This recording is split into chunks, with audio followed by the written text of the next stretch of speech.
नमस्कार। आज हम राष्ट्रीय शिक्षा नीति के अनुसार पाठ योजना कैसे तैयार करें तथा STP statement of teaching philosophy शिक्षण दर्शन कथन कैसे लिखें, इसके बारे में सविस्तार समझेंगे।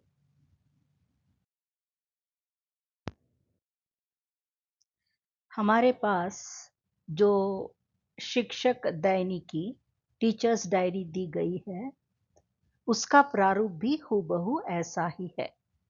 ऊपर हम कक्षा, विषय, पाठ, कालांश के बारे में जानकारी लिखते हैं। उसके बाद नीचे 4 कॉलम दिए गए हैं और उन 4 कॉलम्स में जो शीर्षक है उसके ऊपर थोड़ा हम ध्यान दें। सबसे पहला कॉलम जो है उसमें हम पाठ का सार लिखते हैं, उसके बाद सकेंद्रित कौशल लिखते हैं और दक्षताएं लिखते हैं। ये तीनों चीजें वहां पर हैं, gist of the lesson, focused skills और कॉम्पिटेंसी। लेकिन हम लोग क्या करते हैं, जब हमें यह फर्स्ट कॉलम लिखने की आवश्यकता पड़ती है तो हम सिर्फ पाठ का जो सारांश होता है पूरी तरह से उसमें भर देते हैं। उसमें न तो कौशल लिखते हैं न दक्षताएं लिखते हैं। लेकिन जब आपको यह प्रारूप दिया गया है तो आपको ध्यान रखना है कि पाठ का जो सार होता है वह सिर्फ केंद्रीय भाव होता है और जो केंद्रीय भाव होता है उसे 2 या 3 वाक्य में आपको लिखना है। उसके बाद आपको सकेंद्रित कौशल लिखने हैं। तो अब हम हिंदी का एक पाठ्य योजना लिखने जा रहे हैं, तो हमारे पास जब कौशलों की बात आती है तो हमें बिल्कुल ध्यान रखना है LSRW। ये क्या है? श्रवण कौशल, वाचन कौशल, पठन कौशल और लेखन कौशल। उसके साथ एक अब जोड़ दिया गया है, कौन सा कौशल जोड़ दिया गया है? अब जोड़ दिया गया है चिंतन कौशल। चिंतन कौशल के साथ साथ जब हम नई शिक्षा नीति 2023 की बात कर रहे हैं तो वहाँ पर उन्होंने पर्यावरण जागरूकता की बात की है और नागरिकता की बात की है। तो ये सारी कौशल साथ में जोड़े जा रहे हैं। उसके बाद दक्षताएं, तो इनके बारे में हम सविस्तार आगे समझेंगे। तो हमारे पास 4 कॉलम हैं। पहले में हमें सार, कौशल, दक्षताएं लिखनी है। दूसरे में हमें टारगेटेड लर्निंग आउटकम्स अर्थात लक्षित अधिगम परिणाम, सीखने के जो प्रतिफल होते हैं उनको लिखना है। तीसरे कॉलम में सीखने के प्रतिफल को प्राप्त करने के लिए जिन गतिविधियों का हम आयोजन करते हैं उनके बारे में हमें सविस्तार लिखना है। और चौथे में मूल्यांकन की जो हमारी रणनीतियां हैं, पहले से नियोजित रणनीतियां हैं, उसको हम लिखेंगे। इसको हम आगे सविस्तार एक एक करके अलग अलग हम समझने का प्रयास करेंगे। अब आइए देखते हैं पाठ का सार कैसे लिखें। सार किसे कहते हैं? सार किसी विचार का मूल अर्थ या मर्म है। वह केंद्र बिंदु है। किसी भी अनुच्छेद या वार्तालाप का जो आवश्यक संदेश होता है, जो मुख्य बिंदु होता है, उसे सार कहते हैं। जिस्ट का मतलब है स्कीमेटा और टेक्स्ट के बीच अंतःक्रिया उत्पन्न करना। अब स्कीमेटा क्या है? जो ग्राफिकल रिप्रेजेंटेशन आप यहाँ देख रहे हैं उसे स्कीमेटा कहते हैं। टेक्स्ट तो आप जानते हो। तो टेक्स्ट में हमें क्या हाईलाइट करना है? कौन, क्या, कब, कहाँ, क्यों और कैसे। जब हम इन प्रश्नों का उत्तर देते हैं तो हमें एक 20 शब्दों का सार सूचना के तौर पर हमें मिल जाता है। तो सार हमें यह समझने की आवश्यकता है कि बिल्कुल हमें संक्षिप्त लिखना है। 2 या 3 वाक्यों में जो केंद्रीय भाव है उसको लिखना है।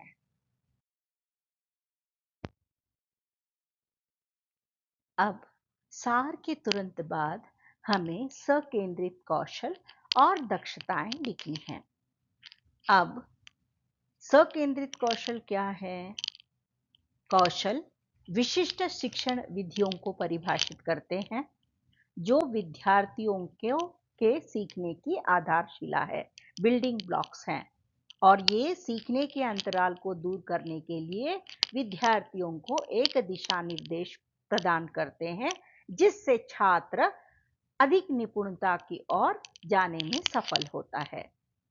अब जब हम भाषा शिक्षण की बात करते हैं और कौशलों की चर्चा करते हैं तो तुरंत हमारे मन में 4 बातें आ जाती हैं, LSRW। ये बातें हम सब जानते हैं, लिसनिंग, स्पीकिंग, रीडिंग और राइटिंग। तो हिंदी में हम कहेंगे श्रवण कौशल, वाचन कौशल, पठन कौशल और लेखन कौशल। और इसके साथ एक और बात जोड़ दी गई है, वह है चिंतन कौशल। नई शिक्षा नीति 2023 के अनुसार परिवेश जागरूकता, नागरिकता की भी बातें हो रही हैं, लेकिन कम से कम हम ये 5 बातें जानें, श्रवण, वाचन, पठन, लेखन और चिंतन। अब ये जो कौशल होते हैं, उन कौशलों से जो ज्ञान प्राप्त करता है विद्यार्थी और अपने क्षमता के आधार पर किसी भी कार्य में सफलता प्राप्त करता है तो उसे दक्षता कहते हैं। तो कॉम्पिटेंसीज को जानने की आवश्यकता है। दक्षता उन व्यवहारिक कौशलों और ज्ञान को परिभाषित करते हैं जो लोगों को वांछित कार्य सफलतापूर्वक करने हेतु सक्षम बनाते हैं। तो दक्षता भी एक या दो दक्षताएं जो उस कविता या पाठ से बच्चे जो है कर सकते हैं, तो उन्हें जो है हमें लिखने की आवश्यकता है। तो पहले कॉलम में हमें लिखना है सार, उसके बाद कौशल और उसके बाद दक्षताएं। तो ये तीनों बातें जो हैं पहले कॉलम में लिखने की आवश्यकता है। इसके बारे में हम धीरे धीरे आगे चर्चा करते हैं। कौशलों के विकास में जो सबसे पहला कौशल है वह है श्रवण कौशल। अध्यापक अपनी कक्षा, विद्यार्थियों की क्षमता, उपलब्ध संसाधनों के आधार पर विभिन्न गतिविधियों को आयोजित कर सकता है। यहाँ पर कुछ गतिविधियाँ दी गई है, जैसे संवाद सुनना, अच्छे वक्ता को सुनना, ऑडियो कहानियाँ सुनना, साक्षात्कार, जिगसॉ गतिविधियाँ, फोटो वर्णन, टेलीफोन, गीत के बोल सुनना, म्यूजिकल चेयर्स आदि का प्रयोग श्रवण कौशल हेतु कर सकते हैं। मैं इसमें ज़्यादा विस्तार से नहीं जाना चाहती हूँ क्योंकि एक पाठ योजना बनाने में बहुत सारी बातें हैं जो आपको जानने की आवश्यकता है, तो उन बातों पर हम ज़्यादा जोर देंगे।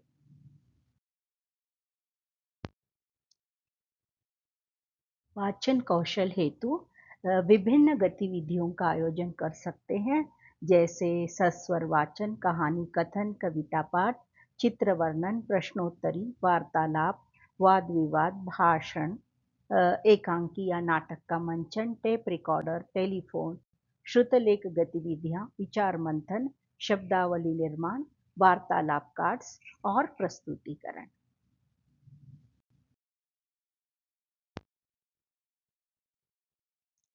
पठन कौशल हेतु, रीडिंग स्किल्स हेतु विभिन्न गतिविधियों का आयोजन किया जा सकता है, जैसे डिकोडिंग, शब्दों को जोर से पढ़ें, सारांश कथन, पठित पाठ पर प्रश्न पूछना, संदर्भ संकेतों का प्रयोग करना, अपने स्तर की पुस्तकें चुनना, शब्दावली का विस्तार करना, दैनिक रूप से पढ़ने का समय निर्धारित करना, अखबार, पत्रिका, किताबें और लेख पढ़ना, आत्मावलोकन करना, शब्द खोज करना, पात्रों का विश्लेषण करना, कहानी मानचित्रण, विभिन्न पठन सामग्री का उपयोग करना, अपने बच्चे को पढ़कर सुनाना, ऑडियो किताबें आदि का हम प्रयोग कर सकते हैं।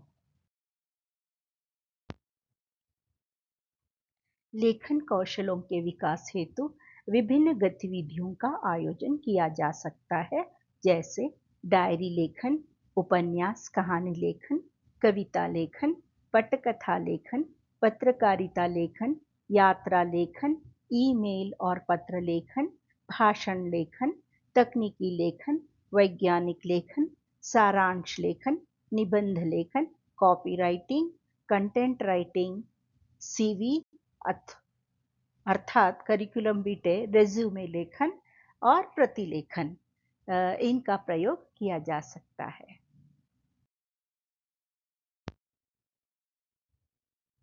आइए अब हम चिंतन कौशल को समझने का प्रयास करेंगे। जब भी थिंकिंग स्किल्स की बात होती है, ब्लूम्स टैक्सोनॉमी पर आधारित जो 6 थिंकिंग स्किल्स है, उसकी व्याख्या या चर्चा की जाती है। किसी ने सत्य ही कहा है, education is not the learning of facts but the training of mind to think. अर्थात शिक्षण मात्र तथ्यों का अध्ययन नहीं है, अपितु मस्तिष्क को सोचने हेतु प्रशिक्षित करना है। तो जब भी हम चिंतन कौशल की बातें करते हैं, साथ साथ 21वीं सदी के कौशलों को भी सीखने का हमें प्रयास करना है, क्योंकि जब भी हम पाठ्य योजना की बात करते हैं या लिखने की बात करते हैं या हमारा निरीक्षण होता है, तो उसके दौरान 21वीं सदी के कौशलों की भी बात उठाई जाती है, तो उसको भी हम समझने का प्रयास करेंगे। ब्लूम का वर्गीकरण 6 चिंतन कौशलों पर आधारित है। सबसे पहला, मुझे विषय का ज्ञान है, मैं उसके बारे में समझता हूँ, उसका मैं जीवन में प्रयोग करता हूँ, विषय का विश्लेषण करने में मैं सक्षम हूँ, विषय का मैं संश्लेषण करता हूँ, अर्थात जो भी ज्ञान मुझे प्राप्त हुआ है उससे मैं क्रिएट कर सकता हूँ, और उसके बाद अंत में मैं अपने विचारों का मूल्यांकन करता हूँ। तो इस प्रकार ब्लूम्स टैक्सोनॉमी जो है 6 थिंकिंग स्किल पर आधारित है, और भाषा शिक्षण से जो संबंधित है, या भाषा शिक्षण की जो वोकैब्युलरी है, उसे समझने के लिए हम आगे का स्लाइड देखेंगे।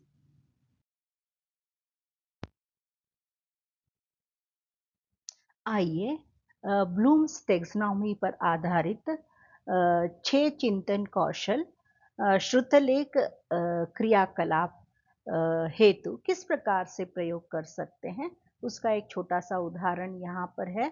कि जब मैं पढ़ती हूँ, बोलती हूँ और लिखती हूँ, तो मैं सीखती हूँ। ये जो है अध्ययन का जो स्टाइल है उसके बारे में कहा है कि सबसे पहले मैं पढ़ती हूँ, बोलती हूँ, लिखती हूँ और फिर इसके द्वारा मैं सीखती हूँ। तो सबसे पहला कौशल जो उन्होंने कहा है, ज्ञान। मुझे ज्ञान है, आई नो। तो हम क्या करते हैं, कोई भी जो शब्द हमें दिया जाता है, उस शब्द को 3 विभिन्न फॉन्ट में लिखते हैं। अर्थात कैपिटल लेटर्स में लिख सकते हैं, इटैलिक्स में लिख सकते हैं, या स्मॉल लेटर्स में भी हम लिख सकते हैं। उसके बाद जो भी शब्द दिए गए हैं, मैं उन शब्दों की समझ रखता हूँ या रखती हूँ। तो यहाँ पर मैंने रैंडमली ऐसे 5 शब्द लिए हैं, नई, शिक्षा, नीति, मन, संदेह, शक। तो जैसे ही ये शब्द जो मतलब हम पाठ से ले सकते हैं, शब्द कोई भी 5 शब्द जो नए शब्द बच्चे सीख रहा है और उसे उसने समझ लिया है उस पाठ से, तो उन शब्दों को भी हम लिख सकते हैं।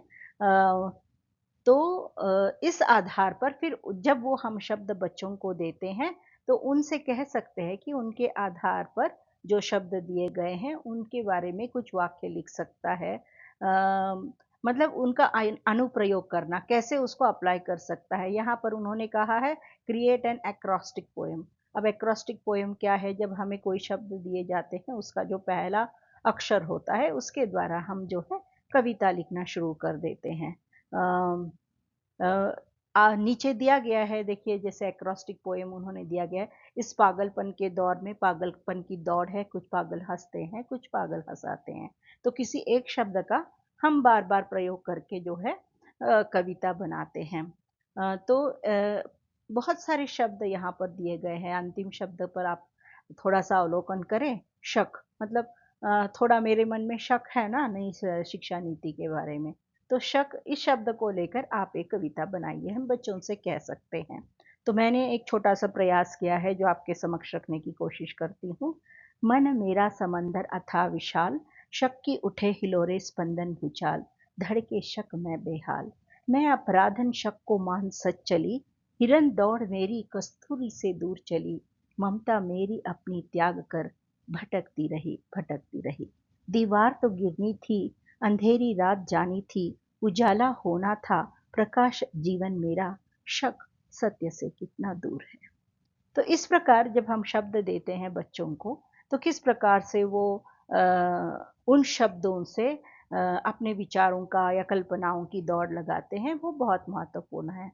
उसके बाद जो जो भी हमने शब्द दिए थे, उनमें से किसी एक शब्द को देखकर उसके समानार्थी पर्यायवाची शब्द भी हम पूछ सकते हैं कि बच्चे जो है ठीक तरह से उस वर्ड को मतलब किसी भी शब्द को समझते हैं और फिर विभिन्न प्रकार से उनका प्रयोग जानते हैं। उसके बाद जो भी उन्हें दिया गया है शब्द, उसके द्वारा नए शब्दों के निर्माण की ओर वो बढ़ते हैं। उनकी कल्पना अ, को थोड़ा-सा हम आगे बढ़ाते हैं और उनसे जो है नए शब्द निर्माण को एक डिक्शनरी के द्वारा शब्दकोश के द्वारा जो है नए शब्द ढूँढने के लिए हम उन्हें उत्प्रेरित कर सकते हैं।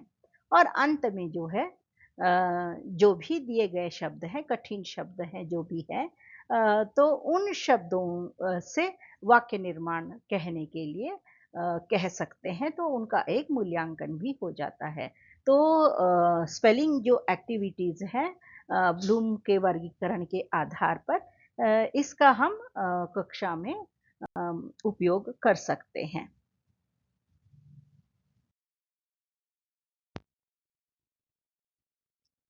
शिक्षण प्रशिक्षण प्रक्रिया में आज के अध्येता को चिंतन कौशल के साथ-साथ 21वीं सदी के कौशलों का ज्ञान भी ज़रूरी है। तो 21वीं सदी के कौन-कौन से कौशल हैं, हम थोड़ा उस पर ध्यान दें। सबसे पहले है आलोचनात्मक थिंकिंग, क्रिटिकल थिंकिंग। किसी भी समस्या का विश्लेषण कर उसका एकाधिक परिप्रेक्ष्य का उपयोग करते हैं और हस्तक्षेप योजना बनाते हैं और उसके बाद परिणामों का मूल्यांकन करते हैं। दूसरा है सृजनात्मकता, क्रिएटिविटी। जो भी नए विचार होते हैं, उन नए विचारों को, कल्पनाओं को, अवधारणाओं को जो है प्रदर्शित करते हैं, तो उसे क्रिएटिविटी कहते हैं। तीसरा है सम्मिलित कार्य, कोलैबोरेशन भी कहते हैं। तो सम्मिलित कार्य में छात्र जो है सहकारी रूप से कार्य करते हैं और साझे प्रयास से अपने लक्ष्य की प्राप्ति करते हैं।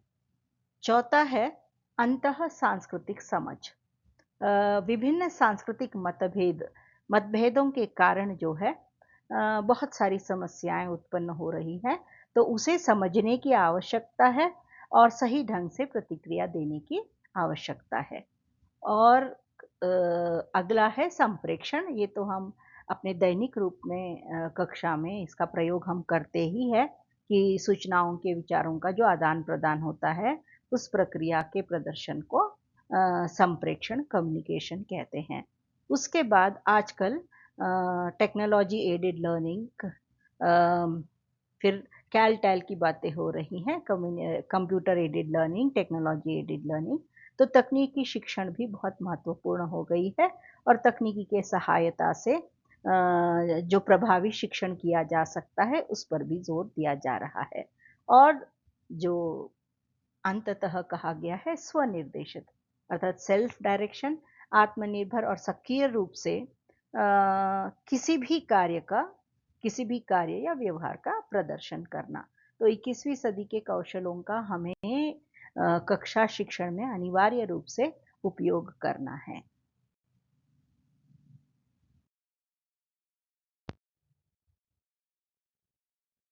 ये जो 21वीं सदी के कौशल दिए गए हैं, उन्हें थोड़ा और समझने का प्रयास करते हैं। संप्रेषण में किन बातों पर हमें ध्यान देना है, विचार साझा करें और विकसित करें, जानकारी प्राप्त करें, व्याख्या करें और प्रस्तुत करें, कार्य और गतिविधियों की योजना बनाएं, समीक्षा करें और उसके लिए मिलकर काम करें, अनुभवों को प्रतिबिंबित करें और ये विचारें कि कोई क्या कर सकता है। तो संप्रेषण में इन बातों का ध्यान रखना है। उसके बाद रचनात्मक चिंतन के लिए किन बातों पर जोर देना है, नवीनता और मूल्य, विचारों का सृजन, क्रिएशन और विचारों का विकास। आलोचनात्मक चिंतन में विश्लेषण और आलोचना करना है, प्रश्न जो भी उठ रहा है मन में अनुसंधान के द्वारा, रिसर्च के द्वारा उस प्रश्न के उत्तर को प्राप्त करने की आवश्यकता है और विकास और प्रारूप पर हमें ध्यान देना है। चौथा है सकारात्मक व्यक्तिगत और सांस्कृतिक पहचान, जो 3CTT के आधार पर थिंकिंग, कम्युनिकेशन, क्रिएटिव और क्रिटिकल थिंकिंग, ये तीन बातें यहाँ पर एक तरफ आती है, तो दूसरी तरफ पॉजिटिव और सोशल जो आइडेंटिटी की बात हो रही है उस पर चर्चा की गई है। तो सकारात्मक व्यक्तिगत और सांस्कृतिक पहचान के लिए ज़रूरी है कि रिश्ते और सांस्कृतिक संदर्भ के बारे में जानें, वैयक्तिक मूल्य और पसंद के बारे में समझें और वैयक्तिक बल और क्षमताएं के बारे में अधिक जानकारी प्राप्त करें। जो सामाजिक दायित्व है हमारा, उस पर जो है सामुदायिक योगदान तथा पर्यावरण हेतु दायित्व निभाना है हमें, शांतिपूर्वक समस्याओं का समाधान ढूंढना है, विविधता को महत्व देना है और रिश्तों का निर्माण करना है। और आखिरी जो है वैयक्तिक जागरूकता और जिम्मेदारी, उसमें जो है हमें आत्मसंकल्प, आत्मनियमन और कल्याण के बारे में सोचना है। तो ये जो है 21वीं सदी के कौशलों का थोड़ा सविस्तार से हमने समझ लिया है। और आगे के स्लाइड में हम सीखने के प्रतिफल के बारे में सीखेंगे।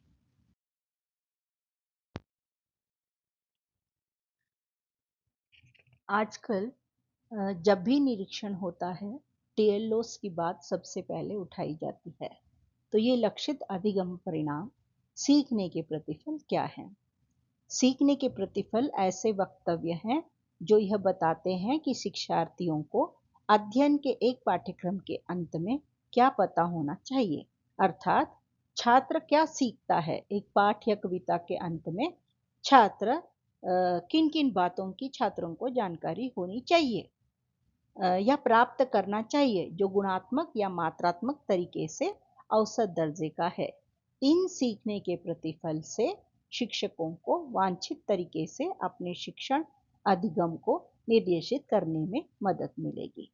तो टीएलओस का बहुत अधिक महत्व है और इन टीएलओस को प्राप्त करने के लिए किन गतिविधियों का हम इस्तेमाल करते हैं, उन उनका भी बहुत महत्व है, चर्चा है। तो टीएलओस को प्राप्त करने के लिए जो क्रियाकलाप करते हैं, तो वो वैयक्तिक है, सामूहिक है, यह बताने की आवश्यकता पड़ जाती है।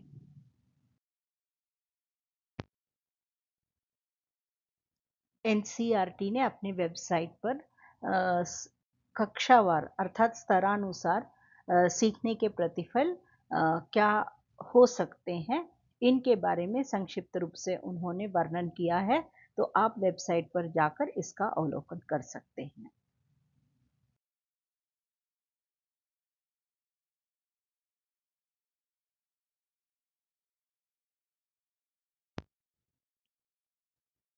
शिक्षकों की मदद के लिए एनसीईआरटी ने कक्षा छठी से 12वीं तक सीखने के प्रतिफल जो है दिए हैं, तो शिक्षक उनका प्रयोग कर सकते हैं।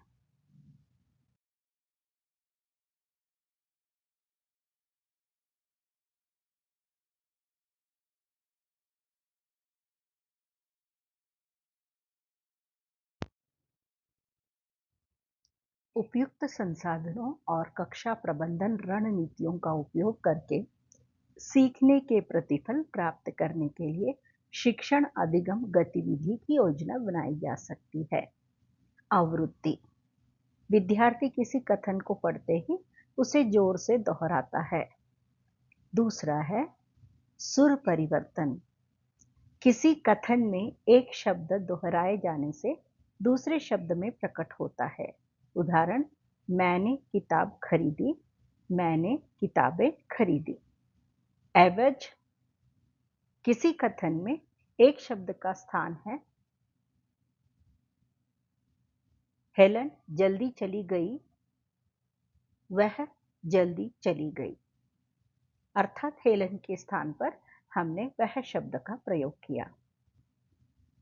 पुनः कथन रीस्टेटमेंट: निर्देश के अनुसार छात्र एक कथन को दोहराता है और उसे किसी और को संबोधित करता है। उससे कहो कि वह तुम्हारा इंतजार करे, मेरा इंतजार करें। अगला है समापन कंप्लीशन: छात्र एक शब्द को छोड़कर पूरा कथन और फिर उस कथन को पूर्ण रूप में दोहराता है। मैं अपने रास्ते चला जाऊं और तुम अपने रास्ते चले जाओ। रूपांतरण: जब कोई शब्द जोड़ा जाता है तो शब्द क्रम में बदलाव आवश्यक होता है। मुझे भूख लगी है तो मुझे भी भूख लगी है, उसमें थोड़ा सा रूपांतरित हो जाता है। अगला है विस्तार: जब कोई शब्द जोड़ा जाता है तो वह अनुक्रम में एक निश्चित स्थान ले लेता है। मैं उसे शायद ही जानता हूं, मैं उसे शायद ही जानता हूं। संक्षेपण: एक शब्द, एक वाक्यांश या उपवाक्य का प्रयोग करते हैं। अपना हाथ मेज पर रखो, अपना हाथ वहां रखो। अगला है रूपांतरण: एक वाक्य को नकारात्मक या प्रश्नवाचक बनाकर या काल में परिवर्तित करके रूपांतरित किया जाता है। उदाहरण: वह मेरा पता जानता है, वह मेरा पता नहीं जानता।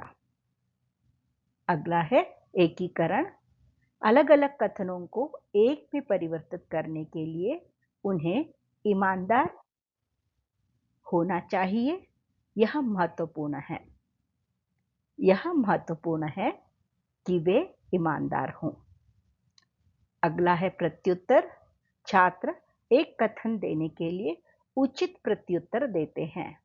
आश्चर्य व्यक्त करने, खेद व्यक्त करने के लिए जिन वाक्यों का हम प्रयोग करते हैं। और आखिरी है पुनः स्थापन: छात्र को उन शब्दों का एक क्रम दिया जाता है जिन्हें एक वाक्य में प्रयुक्त किया गया है, लेकिन मूल अर्थ होता है छात्र, प्रतीक्षा, बस। तो जब हम उसका पुनः स्थापना करते हैं तो वाक्य लिखते हैं छात्र बस की प्रतीक्षा कर रहे हैं। तो इस प्रकार से आप विभिन्न गतिविधियों का आयोजन कर सकते हैं। कक्षा प्रबंधन रणनीतियों हेतु कुछ सुझाव इस प्रकार हैं। वह आदर्श व्यवहार प्रदर्शित करें जो आप देखना चाहते हैं।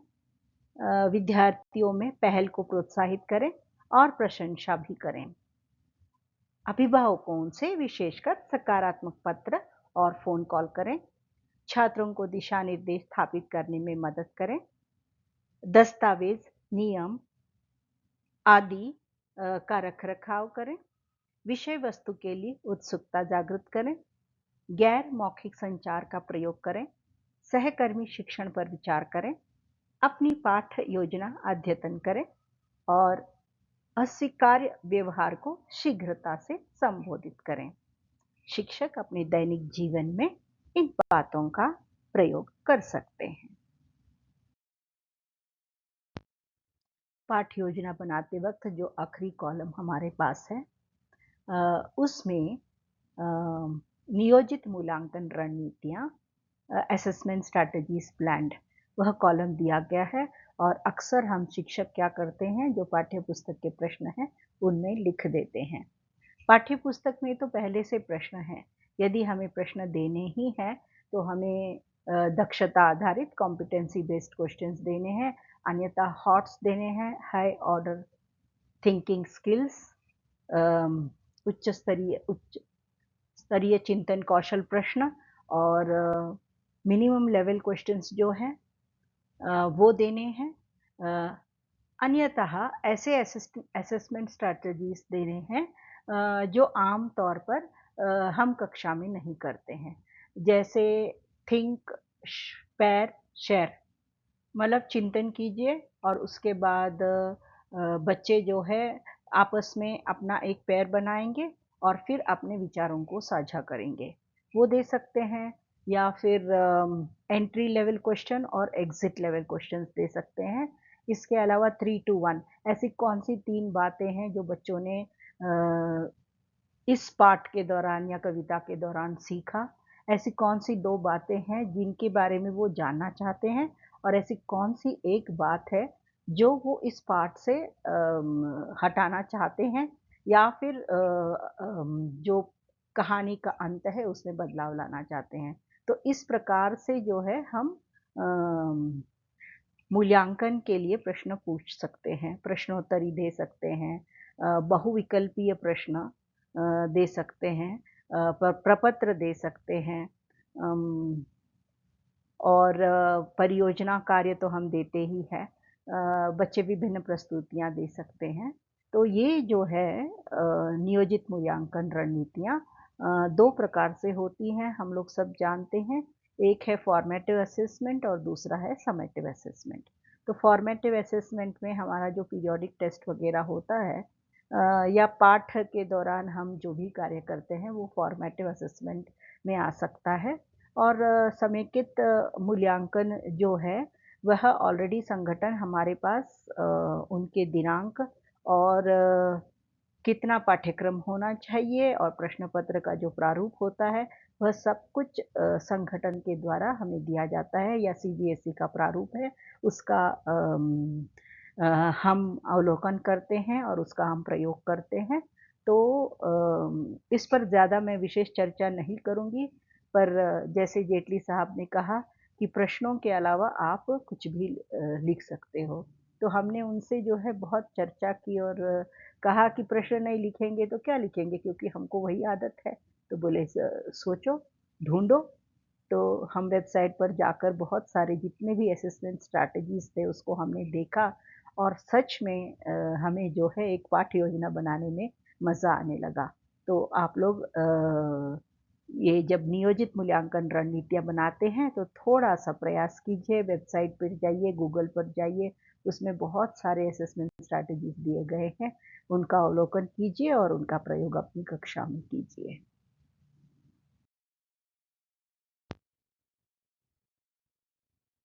असेसमेंट स्ट्रैटेजीज़ के कुछ उदाहरण यहाँ पर दिए गए हैं जिनका आमतौर पर हम कक्षा में प्रयोग करते हैं, उसका आप अवलोकन कर सकते हैं।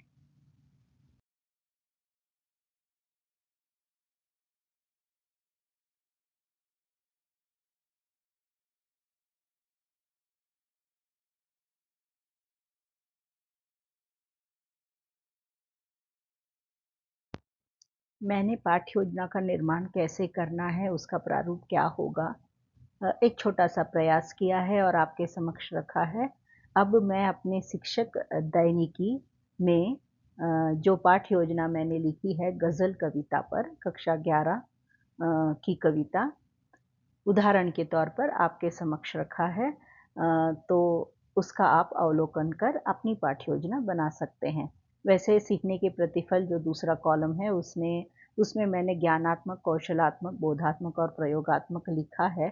आपको उसको लिखने की आवश्यकता नहीं है, सीधे सरल ढंग से जो है आप सीखने के प्रतिफल लिख सकते हैं।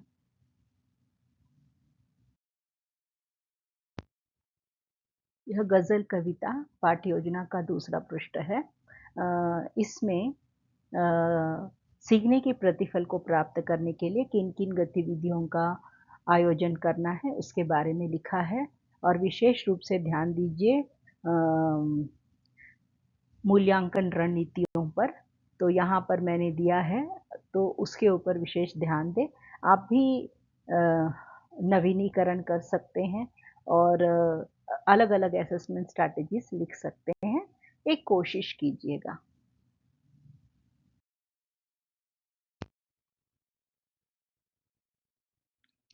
हर शिक्षक का अपना एक शिक्षण दर्शन का कथन होना चाहिए। STP यानी स्टेटमेंट ऑफ टीचिंग फिलॉसफी होना चाहिए। अब ये स्टेटमेंट ऑफ टीचिंग फिलॉसफी क्या है? शिक्षण दर्शन के एक वक्तव्य में शिक्षण और सीखने के लिए एक शिक्षक की व्यक्तिगत दृष्टिकोण, विश्वास, आस्था, वह कैसे पढ़ाता है इसका विवरण, और वह इस तरह क्यों पढ़ाता है इसका औचित्य शामिल है। एक शिक्षण वक्तव्य शिक्षक के शिक्षण मूल्यों, विश्वासों और लक्ष्यों को दर्शाता है। यह शिक्षण की गुणवत्ता को आंकने के लिए मानदंड, मानकों और शिक्षण प्रभावशीलता के साक्ष्य का एक ढांचा प्रदान करता है। शिक्षण दर्शन कथन के घटक। छात्रों के लिए आपकी शिक्षण मान्यताएं और सीखने के लक्ष्य क्या हैं? विशिष्ट शिक्षण रणनीतियों का विवरण दिया जाए। अच्छे शिक्षण की आपकी परिभाषा, आपके द्वारा अपनाई गई शिक्षण पद्धतियां और इस बात का स्पष्टीकरण कि आपने इस विशेष शिक्षण पद्धतियों को क्यों विकसित या अपनाया है। अच्छे शिक्षण की अपनी परिभाषा को आप कैसे क्रियान्वित करते हैं? आपके मूल्यांकन के तरीकों की चर्चा और यह वर्णन कि कैसे ये अच्छे शिक्षण की आपकी परिभाषा का समर्थन करते हैं। आपके छात्रों और उनके सबसे महत्वपूर्ण अधिगम लर्निंग के लक्ष्यों और चुनौतियों का विवरण, आपके शिक्षण लक्ष्यों का विवरण, छात्रों को किस सामग्री, कौशल या मूल्यों के साथ आपकी कक्षा छोड़नी चाहिए, अपने स्वयं के अध्यापन में सुधार के लिए आपके लक्ष्य क्या हैं।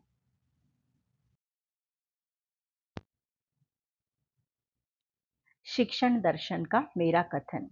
I believe that teaching is all about transformation of an individual. I would like to touch the hearts of my students to enable them to make a positive impact in the society, to inculcate punctuality and integrity through discipline, emulate value-based education, and ensure that the benchmark set up by the organization is sustained and improved upon.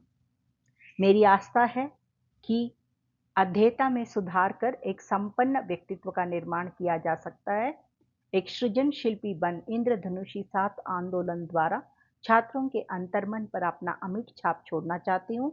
अनुशासन द्वारा समय की पाबंदी, सत्यनिष्ठा तथा प्रतिबद्धता विकसित करने, मूल्य आधारित शिक्षण द्वारा उनके चहुमुखी व्यक्तित्व को दिशा देने तथा संगठन द्वारा प्रतिस्थापित मानदंड कायम रखने तथा उसमें सुधार हेतु प्रयासरत रहने की उत्प्रेरणा देना चाहती हूँ। धन्यवाद।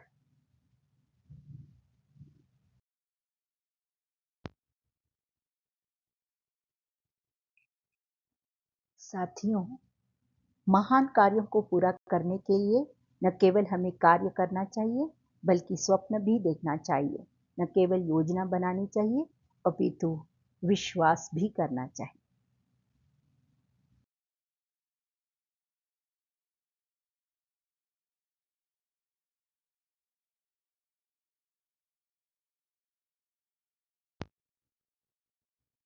साथियों, पाठ योजना निर्माण का प्रारूप कैसे होगा, किन बातों का ध्यान रखना चाहिए और क्या सतर्कता बरतनी चाहिए, इन बातों को हमने आपके समक्ष रखा।